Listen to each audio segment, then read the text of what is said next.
Hello दोस्तों, आज की कहानी में आप सभी का स्वागत है। कहानी पसंद आए तो वीडियो लाइक करें और चैनल जरूर सब्सक्राइब करें। मैं इसी तरह की वीडियो लाती रहती हूँ। चलिए आज की कहानी शुरू करती हूँ। किस तरह हुई थी गौतम बुद्ध को ज्ञान की प्राप्ति। गौतम बुद्ध का जीवन हर किसी के लिए प्रेरणादायी है। गौतम बुद्ध बौद्ध धर्म के प्रवर्तक थे।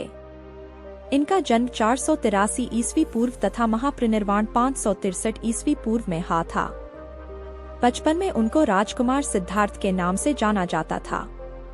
बौद्ध ग्रंथों के अनुसार गौतम बुद्ध के जन्म से 12 वर्ष पूर्व ही एक ऋषि ने भविष्यवाणी की थी कि यह बच्चा या तो एक सार्वभौमिक सम्राट या महान ऋषि बनेगा। 35 वर्ष की आयु में उन्हें ज्ञान की प्राप्ति हुई थी। वह संसार का मोह त्याग कर तपस्वी बन गए थे और परम ज्ञान की खोज में चले गए थे। आइए आज हम आपको सिद्धार्थ के महात्मा बुद्ध बनने तक के सफर के बारे में बताते हैं। जन्मकाल। बुद्ध का गोत्र गौतम था। बुद्ध का वास्तविक नाम सिद्धार्थ गौतम था। उनका जन्म शाक्य गणराज्य की राजधानी कपिलवस्तु के निकट लुम्बिनी में हुआ था। बुद्ध के जन्म के 7 दिन के भीतर ही उनकी माता का देहांत हो गया था। उनका पालन पोषण उनकी मौसी गौतमी ने किया था। शिशु का नाम सिद्धार्थ रखा गया था। शाक्य वंश के राजा शुद्धोधन सिद्धार्थ के पिता थे। सिद्धार्थ के जन्म से पूर्व हुई भविष्यवाणी से परेशान होकर उनके पिता ने उन्हें तपस्वी बनने से रोकने के लिए राजमहल की परिधि में रखा। गौतम राजसी विलासिता में पले बड़े, बाहरी दुनिया से आक्रांत, नृत्य करने वाली लड़कियों द्वारा मनोरंजन, ब्राह्मणों द्वारा निर्देशन और तीरंदाजी, तलवारबाजी, कुश्ती, तैराकी और दौड़ में प्रशिक्षित किए गए थे। कम उम्र में ही उनका विवाह राजकुमारी यशोधरा से करा दिया गया। दोनों का एक पुत्र भी हुआ जिसका नाम राहुल था। गौतम बुद्ध की वजह से बदल गया इस स्त्री का जीवन, जाने कैसे। सिद्धार्थ बचपन से ही अत्यंत करुण हृदय वाले थे।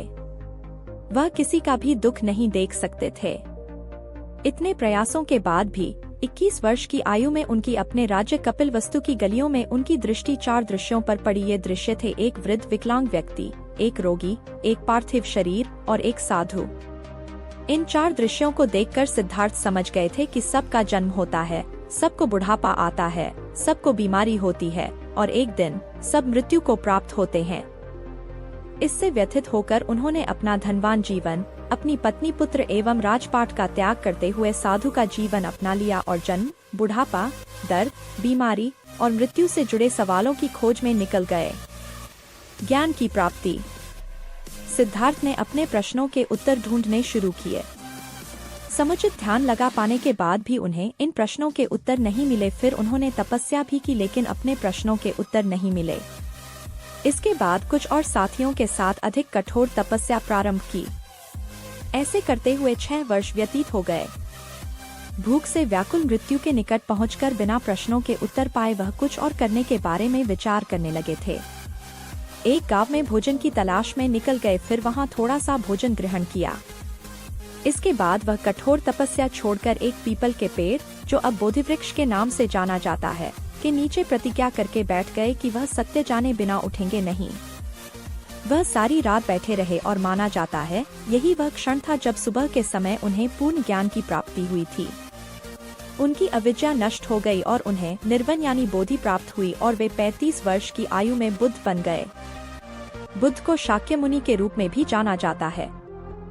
7 हफ्तों तक उन्होंने मुक्ति की स्वतंत्रता और शांति का आनंद लिया। प्रारंभ में तो वह अपने बोधि के बारे में दूसरों को ज्ञान नहीं देना चाहते थे। बुद्ध का मानना था कि अधिकांश लोगों को समझाना बहुत मुश्किल होगा। मान्यता है कि बुद्ध को स्वयं ब्रह्मा जी ने अपने ज्ञान को लोगों तक पहुंचने का आग्रह किया था, फिर वह इस पर सहमत हो गए। इस तरह उन्होंने अपना पहला धर्मोपदेश उत्तर प्रदेश के वाराणसी के पास सारनाथ में अपने पहले मित्रों को दिया था। पं राकेश झा वैदिक ज्योतिष में करीब 16 वर्षों का कार्यानुभव रखते हैं। मनुष्य के जीवन को दिशा और दशा प्रदान करने वाले सितारों और नक्षत्रों के प्रति इनका ज्ञान समृद्ध और व्यवहारिक है। ग्रह नक्षत्रों की स्थिति और प्रभाव को यह बारीकी से समझते हैं और उसकी व्याख्या करते हैं। वैदिक ज्योतिष के साथ ही अंक ज्योतिष, टैरो कार्ड्स के माध्यम से भी यह अपने पाठकों और ज्योतिष विषय में रुचि रखने वाले महानुभावों को परामर्श देकर उनका उचित मार्गदर्शन करते आए हैं।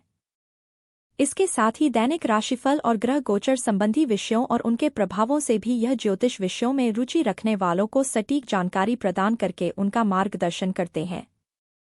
ग्रहों के गोचर, ग्रहों की दशा, महादशा और अंतर्दशा से उनके जीवन पर होने वाले प्रभावों के अनुसार उपाय भी जो यह बताते वह सरल और बेहद लाभकारी होते हैं।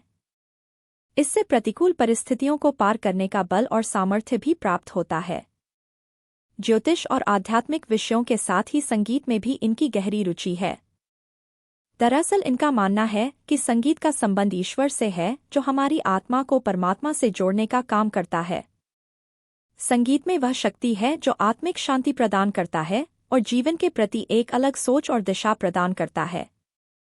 इसलिए यह नियमित संगीत के साथ मंत्र जप और ध्यान का अभ्यास भी करते हैं, जिससे इनका ज्योतिष और आध्यात्मिक ज्ञान नित नए सोपान चढ़ता प्रतीत होता है।